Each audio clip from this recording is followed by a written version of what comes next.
All right, let's get it. Oh, yeah, baby. Nothing better than when you're tired and you throw yourself into some cold water to shock yourself into being awake. Man, 2 years ago I never would have thought I'd be doing this every morning. But today we're talking about who do you want to be? After when we're like young and in school, we stop being asked that. And so we have to begin asking ourselves, because when we ask ourselves that question, it puts more, we begin to focus on, our life more. We begin to put in more thought around who we actually want to be and how we want to live our lives. Because when we don't ask that question, I think we can get kind of sidetracked, pulled any which way, and, stop having kind of like discipline to be, a certain way that we believe that, that we really want to be. And so it's really easy to get pulled around and just become like someone who we don't really want to be. And I want to give this analogy, or actually first, we place a lot of value on external goals. We place a ton of value on, I want to have this car, I want to have, this house, I want to make this much money. And those are all great. I'm not saying that external goals are bad at all, but I'm saying that internal ones get neglected.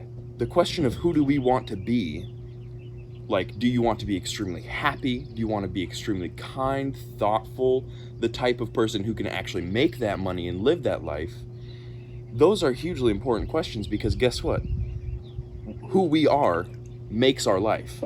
How we live and who we are ends up equaling, all those external things.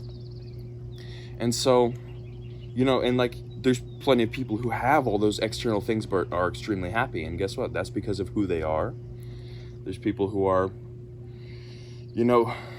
extremely happy but don't have anything, and that's who they are.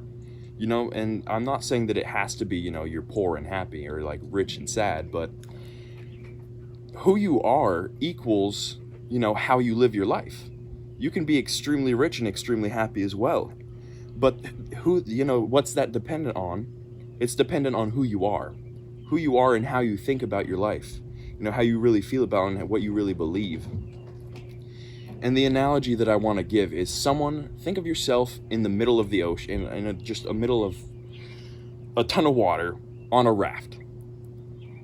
When you're in this water on the raft, there's all these islands around with big mountains on them that you can climb up if you make it to them. And all these are different goals of who you want to be, or they could be external. You can think of it however you want. But when you don't have a purpose, of you're questioning who do I want to be, and who you want to be, you're going to paddle all around and, get sidetracked by all these different islands and not really make any definite progress towards any of them. And even if you do, you're going to get, you're going to start looking at these other islands, and they're going to look much better, in your mind. So you're going to start paddling to them and not really make it anywhere. And even if you do make it, you don't climb that mountain to get to the top, because you get really sidetracked. But let's say that you do have a purpose. You ask yourself, who do I want to be? And you know who you want to be. Now you can put in focus. You could say, I want to go to that island and climb the mountain on top of it.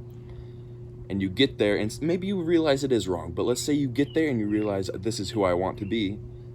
And then you actually get there because you had focused effort that, pushed you a lot further, a lot faster. And now you're where you want to be a lot faster. And I'm not saying it's a necessity. You can live an amazing life and probably never ask yourself this question, I guess. But I think it's going to help you to get there a lot faster and a lot more just efficiently and effectively. Because when your actions have, a definite goal ahead of them, they're a lot more focused. They give you, they're meant to push you to this arena of life instead of all around.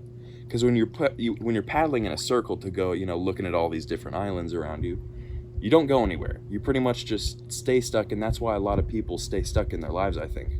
Because they take actions, but they're not focused towards any goal. They're kind of just like, I need to live, rather than I want to go here and, live at the same time. And so ask yourself, because we don't really ask that question anymore past when we're really young.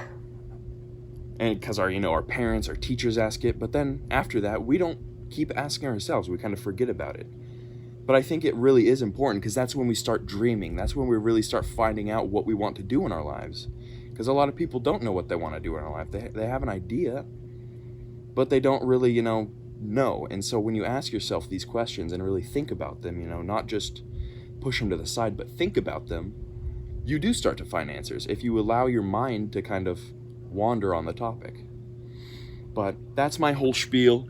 Ask yourself who you want to be. It sounds kind of childish, when we think about it, but it's hugely important because most of us don't know who we want to be. Maybe we think that we're somewhere and this is who we want to be, but you ask yourself, am I really where I want to be in my life? And then ask yourself, who do I want to be? All right, let's dunk. Woo. Yeah, baby. Oh, that felt good. But ask yourself that. We stop asking after, that certain age. We stop hearing it. And so we have to take a little responsibility and ask ourselves. We can't rely on other people, kind of when we grow up. We have to, learn to take action for ourselves. But I hope you have enjoyed and have a great day. Bye-bye.